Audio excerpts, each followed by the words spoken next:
আমি যদি এক্ষুনি আপনারা জিজ্ঞাসা করি যে ভারতের ইতিহাসে স্বর্ণযুগ বলা হয় কোন সময়কালটাকে, আপনি একদম এরকম নির্দ্বিধায় চুটকি মেরে বলবেন কেন গুপ্ত সাম্রাজ্যকে। কারণ সেই সময় ভারত শিল্প, শিক্ষা, সাহিত্য, সংস্কৃতি, বিজ্ঞান সবকিছুতে প্রভূত উন্নতি করেছিল। একদম ঠিক কথা, ঠিক বলেছেন যে স্বর্ণযুগ, ভারতের ইতিহাসে স্বর্ণযুগ বা স্বর্ণময় অধ্যায় বলা হয় গুপ্ত সাম্রাজ্যের সময়কালকে। কিন্তু ব্যাপারটা কি বলুন তো, যে সোনাকে খাঁটি সোনা হওয়ার আগেও না একটা লম্বা প্রসেসের মধ্যে দিয়ে যেতে হয়, অনেক আঘাত সহ্য করতে হয়। যে আঘাতটা সহ্য করতে হয়েছিল গুপ্ত বংশকেও, যে আঘাতটা সহ্য করতে হয়েছিল শ্রীগুপ্তের বংশধর লিচ্ছবিদৌহিত্র, মানে বলা যায় যিনি সমগ্র জম্বুদ্বীপকে নিজের একচ্ছত্র শাসনের তলায় বেঁধে রেখেছিলেন, সেই মহান সম্রাট শ্রী সমুদ্রগুপ্তের সন্তান দ্বিতীয় চন্দ্রগুপ্তকে, সকারী বিক্রমাদিত্যকে। যে আঘাত সহ্য করতে হয়েছিল সমস্ত গুপ্ত বংশ, তো এই যে আঘাতের কথা বললাম, সেই আঘাতের কথাই লেখক অভীক সরকার লিখেছেন তার উপন্যাস মহাদেবীতে, যার প্রকাশক পত্রভারতী এবং বইটির মুদ্রিত মূল্য 275 টাকা। তো একটু উপন্যাসটা নিয়ে আলোচনা করে নিই। যেমন বলছিলাম আর কি, যে সমুদ্রগুপ্তের সন্তান চন্দ্রগুপ্তকে আঘাত সহ্য করতে হয়েছে। তো কি আঘাত সহ্য করতে হয়েছে, যারা একটু গুপ্ত সাম্রাজ্য নিয়ে পড়াশোনা করেছি তারা সবাই জানি যে তারা সবাই এটা বুঝতে পেরে গেছেন যে এরপর আমি কি বলতে চলেছি, কোন গল্প বলতে চলেছি। সম্রাট সমুদ্রগুপ্তের 3 পুত্র, বড় পুত্র রামগুপ্ত অপদার্থ, দ্বিতীয় পুত্র দ্বিতীয় চন্দ্রগুপ্ত যিনি হচ্ছেন একদম বাপের মতো, এবং তৃতীয় পুত্র কচগুপ্ত যিনি হচ্ছেন বড় ভাই, মেজ ভাই যদি এখানে রাম হন তাহলে ছোট ভাই হচ্ছেন লক্ষণ বা রাম ভক্ত হনুমান, যাই বলুন। মানুষজন দ্বিতীয় চন্দ্রগুপ্ত এবং কচগুপ্তের সম্পর্ককে এরকমভাবে বলেন, এরকমভাবে বর্ণনা করেন যে ভারতবর্ষে আবার রাম লক্ষণ ফিরে এসেছেন। এত প্রেম, এত ভালোবাসা তাদের 2 ভাইয়ের মধ্যে।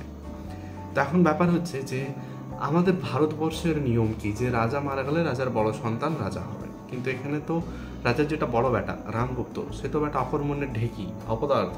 সে যদি রাজা হয় তাহলে তো সাম্রাজ্যের সমূহ সর্বনাশ। তাই এখানে রাজা কাকে করা উচিত? দ্বিতীয় চন্দ্রগুপ্তকে, যিনি যোগ্য, যিনি বাপের মতো ধীর স্থির, প্রজা পালন করতে জানেন, যাকে প্রজারা ভালোবাসে, যার মধ্যে মনুষ্যত্ব আছে, বিবেক আছে, তাকেই উচিত রাজা করা। এবং কিন্তু সমস্যা হয়ে দাঁড়ালো একটু। সমস্যাটা কি হয়ে দাঁড়ালো, যে যেহেতু চন্দ্রগুপ্ত দ্বিতীয় রাজার দ্বিতীয় সন্তান, তাই তাকে একমাত্র তখনই রাজা করা সম্ভব যখন রাজা নিজের মুকুট খুলে তার হাতে দেবেন, যে না বেটা কাল থেকে তুমি রাজা। এটা যতক্ষণ না সমুদ্রগুপ্ত করতে পারছেন ততক্ষণ কিন্তু চন্দ্রগুপ্তকে রাজা হিসেবে গ্রহণ করা যাবে না। এই যে চন্দ্রগুপ্ত রাজা হবেন, এই একটা ধারণা আমাত্যদের মধ্যে যেমন ছিল সেরকম ছিল পরিবার বর্গের মধ্যেও। সেটা জানতেন চন্দ্রগুপ্তের মাও দত্তা দেবী, সেটা জানতেন তার বড় ভাই রামগুপ্ত। হয় না যে সন্তানটা একটু দুর্বল হয়, মায়ের একটু ভালোবাসা তার প্রতি বেশি থাকে। তো এখানে রামগুপ্তের প্রতি আবার দত্তা দেবীর একটু বেশি, ওই অন্ধ স্নেহ যেটাকে বলা আর কি, সেইটা ছিল। তো তিনি সবসময় চেয়েছিলেন রামগুপ্ত রাজা হোক। এই কারণে তিনি একটা পরিকল্পনা করলেন। কি সেই পরিকল্পনা আমি বলবো না। তো ব্যাপার হচ্ছে যে যখন চন্দ্রগুপ্ত দ্বিতীয়কে রাজা করার কথা বলা হচ্ছে, ভাবা হচ্ছে, ঠিক সেই সময় সমুদ্রগুপ্তের এক বিশিষ্ট বন্ধু মালবরাজ চন্দ্রজ্যোতি, তার মালব রাজ্যে শক আক্রমণের বার্তা এলো, যে শকেরা সেই সাম্রাজ্য আক্রমণ করবেন, এবং চন্দ্রজ্যোতি, মহারাজ চন্দ্রজ্যোতির একার পক্ষে সে আক্রমণ প্রতিরোধ করা তার একার ক্ষমতার কুলোচ্ছে না, তাই তার একটু সাহায্যের প্রয়োজন তার এত ঘনিষ্ঠ বন্ধুর কাছে। তিনি তাই চিঠি লিখলেন সমুদ্রগুপ্তকে, যে বন্ধু আমাকে সাহায্য করো। সমুদ্রগুপ্ত সেই সময় নিজে কর্কট রোগ ভোগ করছেন, তিনি শয্যাশায়ী। তাই তিনি কি করলেন, তিনি সেখানে পাঠালেন তার নিজের দ্বিতীয় সন্তান এবং তার নিজের কনিষ্ঠ সন্তান চন্দ্রগুপ্ত দ্বিতীয় এবং কচগুপ্তকে।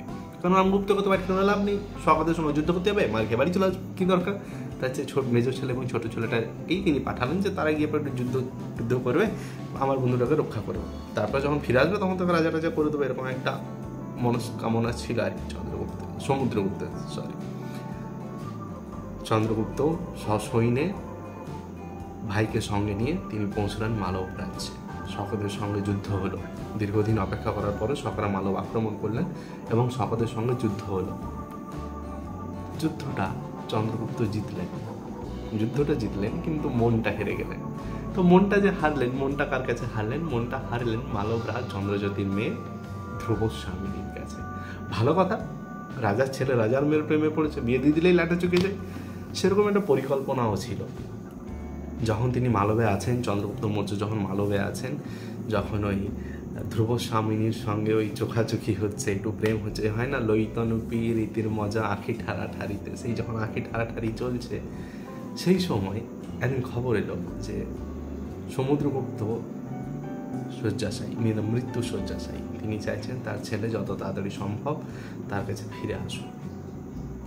চন্দ্রগুপ্ত আর তর সইল না, তিনি বললেন আমাকে বাবার কাছে যেতে হবে, ফিরে যেতে হবে। চন্দ্রগুপ্ত ফিরে আসছেন, কপতি দুজনেরই মন ভার, একদিকে বাবার কাছে ফিরে আসা, অন্যদিকে নিজের প্রেয়সীকে ফেলে আসা। এই সময় কচগুপ্ত গেলেন, মানে নিত বরের জায়গায় বর কর্তার কাজ করলেন আর কি।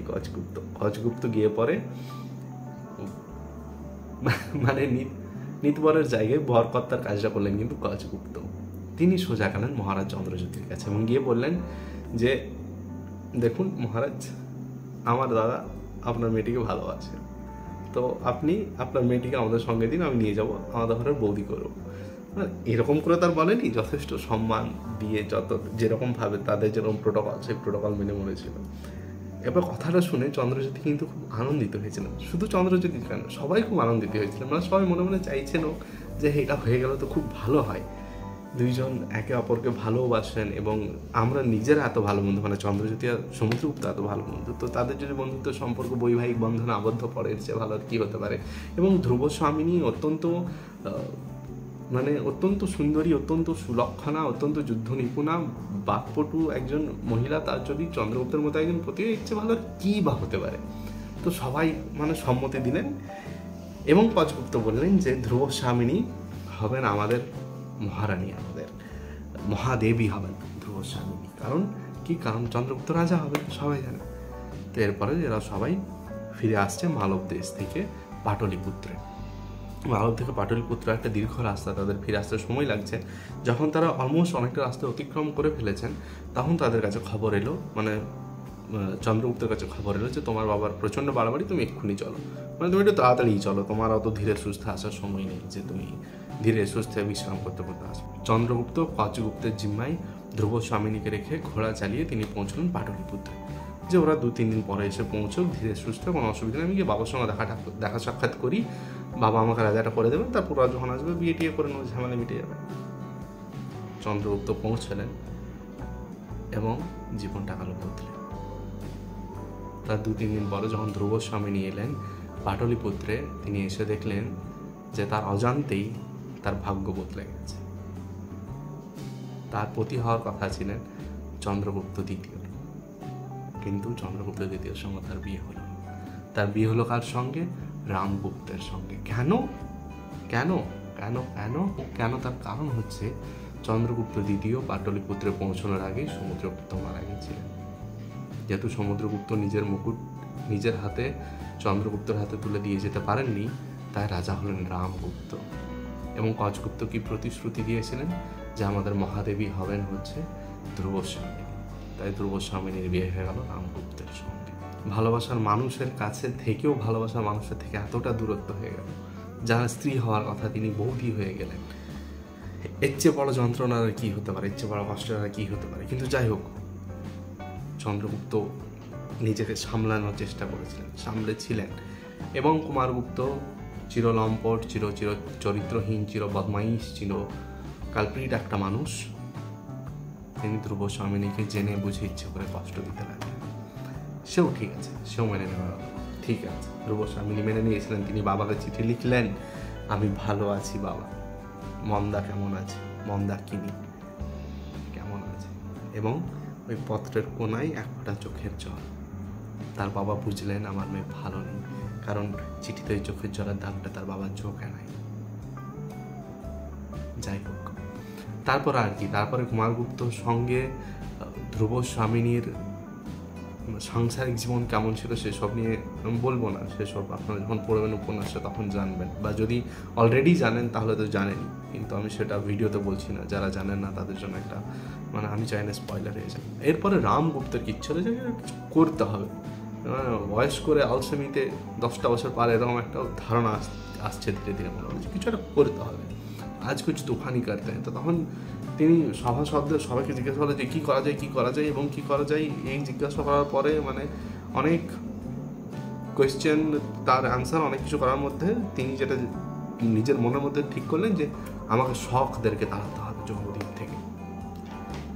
যেমন ভাবা তেমন কাজ, তিনি চললেন শখ তাড়াতে, শখ জাতিকে তিনি তাড়াবেন। পাটলিপুত্র থেকে তিনি চললেন একদম স্বয়ং হিমালয়ের কাছে, যে ওখানে গিয়ে আমি শখদেরকে মেরে তাড়াবো উত্তর পশ্চিম। যাই হোক, দীর্ঘ পথযাত্রা, যুদ্ধ করতে যাবি যা, সৈন্য নিয়ে যা, মাকে বউকে ঘর গোষ্ঠী সবাইকে নিয়ে যাওয়ার কী প্রয়োজন, বউয়ের সামনে বীরত্ব দেখাবি, ঠিক আছে দেখাচ্ছি কীরকম বীরত্ব দেখাবি। এরপর যখন তিনি পৌঁছলেন সেখানে শকেদের এলাকাতে, চন্দ্রগুপ্তের কিছু কিছু সন্দেহ হচ্ছিল।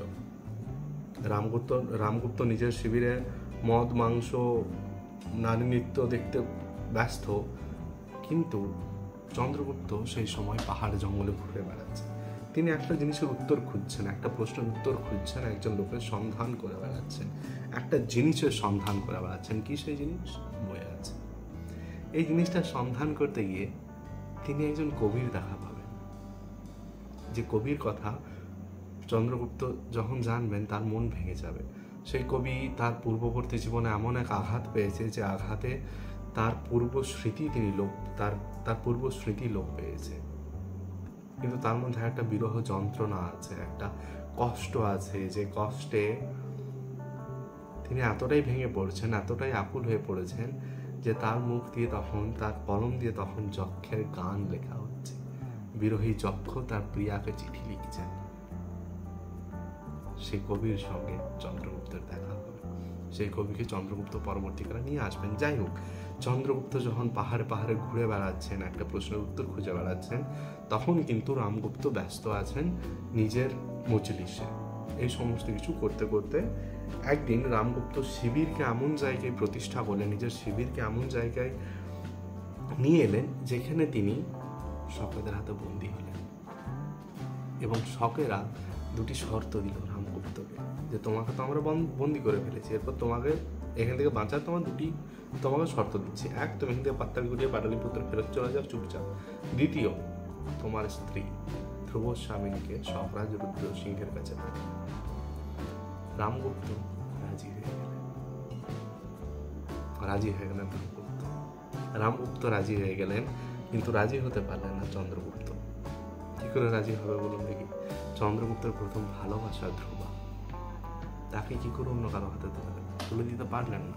যে কারণে এই বইয়ের অর্ধেক পর্যন্ত শুধু লেখা আছে ধ্রুবাকে যখন শকরাজ রুদ্রসিংহ চেয়ে পাঠালেন, আর বাকি অর্ধেক লেখা আছে কি করে চন্দ্রগুপ্ত লড়াই করছেন শকাতের বিরুদ্ধে, কি করে তিনি শকরাজ রুদ্রসিংহকে মারলেন, কি করে তিনি শকরাজ রুদ্রসিংহকে হত্যা করলেন, কি করে তিনি শকরাজ রুদ্রসিংহকে বধ করলেন, কি করে চন্দ্রগুপ্ত হলেন শকারী, কি করে চন্দ্রগুপ্ত হলেন বিক্রমাদিত্য। তো এই উপন্যাসটা নিয়ে মোটামুটি এটাই হচ্ছে উপন্যাসটার প্লট। আমি তো মানে অনেকটা ছোট করে বললাম, অনেক অল্প অল্প করে বললাম। আপনারা যখন পুরোটা পড়বেন খুব ভালো লাগবে, খুব মনোগ্রাহী একটা উপন্যাস। এরপর উপন্যাসটা পড়তে গিয়ে যদি খারাপ লাগার প্রসঙ্গগুলো বলতে যাই, তাহলে আমার কিছু খারাপ লাগা নেই, সত্যি বলছি আমার কোনো খারাপ লাগা নেই। শুধু মানে আমরা কি বলুন তো, আমরা তো মানে কুমার সম্ভবের কবি পড়ে বড় হওয়া মানুষ, আমাদের কাছে একটু কষ্টের ব্যাপার, মানে লেখক যেটা লিখেছেন সেটা একটু কষ্টের ব্যাপার, মেনে নেওয়াটা একটু চাপের ব্যাপার। কিন্তু কি আর করা যায়, ওটা কষ্ট হলে কিছু তো করার নেই। লেখক স্বাধীনতা আছে, নিজের লেখক স্বাধীনতা নিয়েছেন, লিবার্টি নিয়েছেন, সেখান থেকে তিনি লিখেছেন। বিশেষ করে একটা মানুষ যার অতীত জীবন নিয়ে সেরকম কোনো ক্ল্যারিটি নেই, সেখানে নিজের লেখক স্বাধীনতা নিয়েছেন, ভালো বলেছেন। মানে কুমার সম্ভবের কবি পড়ার লোক তো, এই কারণে একটু মানে মেনে নিতে কষ্ট হচ্ছিল, কিন্তু ঠিক আছে, ভালো হয়েছে, ভালো লিখেছেন, ওই জায়গাটা খুব সুচারুভাবে লিখেছেন। এবং ভালো লাগার প্রসঙ্গে যদি আসে, যে উপন্যাসটি পড়তে গিয়ে কি ভালো লাগলো, অনেক ভালো লাগার কথা আছে। মানে পুরো উপন্যাসটি আমার খুব ভালো লেগেছে।